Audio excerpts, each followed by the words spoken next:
What is your, what is your perspective regarding abortion rights?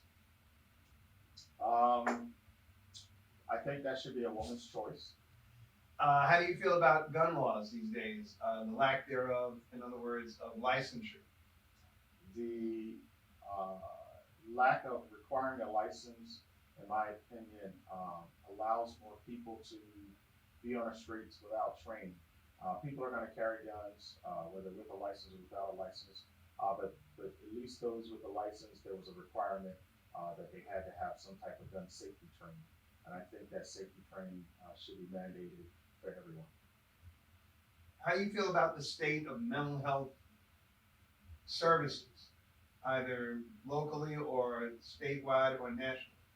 I think there's currently a recognition that the mental health services are necessary and required. Um, I think we don't have enough funding, or funding is not where it should be for those services. Is the educational mission, is it fulfilled here in Broward County, for instance? I believe yes. Can it be improved? I also believe yes. Where could it be improved? I think the educational services cannot be done alone, so it's a little bit bigger than just schooling. We have to peel the layer back a little bit further and go back into the families and the households, because I think the households are having is equally, the impact the households are having is just as equally important as the education services. So if a child did not eat when they come to school, they may not receive the information as best. They may not be on their best behavior. We got to dig back into some of the households right now. The cost of living is pretty high for some of the families in the county. The mental health issues, as we know, are issues throughout the county. So we have to believe that some of these parents may be suffering from mental health issues, and the children are living with that and then coming to school. And so it's hard to create a educational environment that can cater to every single type of student. And then, of course, now we have these new social programs or ideology where boys could be girls, girls could be boys.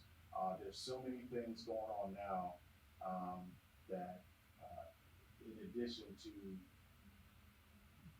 just going to school, that I think is affecting the reception of the education resources that are out there. Is the educational system, school district, serving the needs of all ethnic groups, all populations here in Broward County? I believe the system is doing its best with what they have to serve all ethnic groups. I think our teachers should get more money. Our schools should get more funding. There should be a lot more, resources for our teachers as well as their pay. I can really just only speak for my city of Lauderhill. Okay. We have not seen any escalation in racial profiling. Our city is predominantly minority, black and brown, at least by 85%. And our officers do a very good job, and so I don't see it in our city. Without looking at the studies, I can't really comment on other cities in Broward County. When is your term up? 2024, I'll be up for re-election. Okay. And what is your platform? One of those things, as you had mentioned, is education. Definitely want to make sure our schools and our families got what they need to thrive in our schools. That's one piece. The other piece, which is most paramount to me, is the safety and security of our residents. We have a lot of shootings, murders in our city. Some of the residents don't feel safe, and that is one of my biggest priorities, to make sure that our police officers and the programs in our cities and technology to try to minimize crime as much as possible. So there's a couple. It's a multi-pronged strategy. Some of that is dealing with the community, becoming closer with the community. Some of the community knows what's going on but don't want to talk about it. So we got to build that trust between the community and our leaders in the city. That's one. Two is enforcing some of the rules and procedures that we already have. So we have late night stores to enforce the no loitering.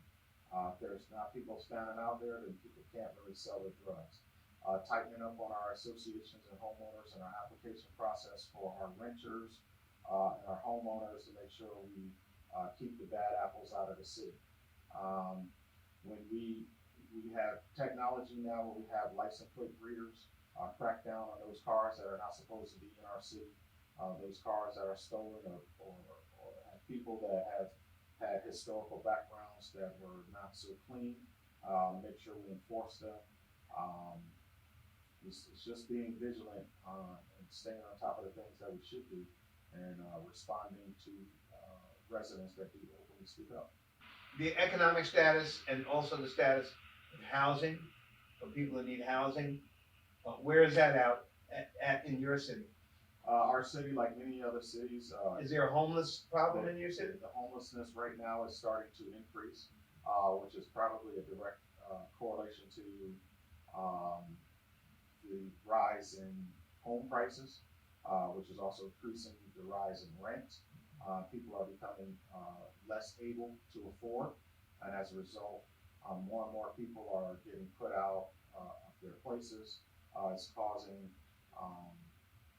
multiple generations of families to live in one home or one apartment.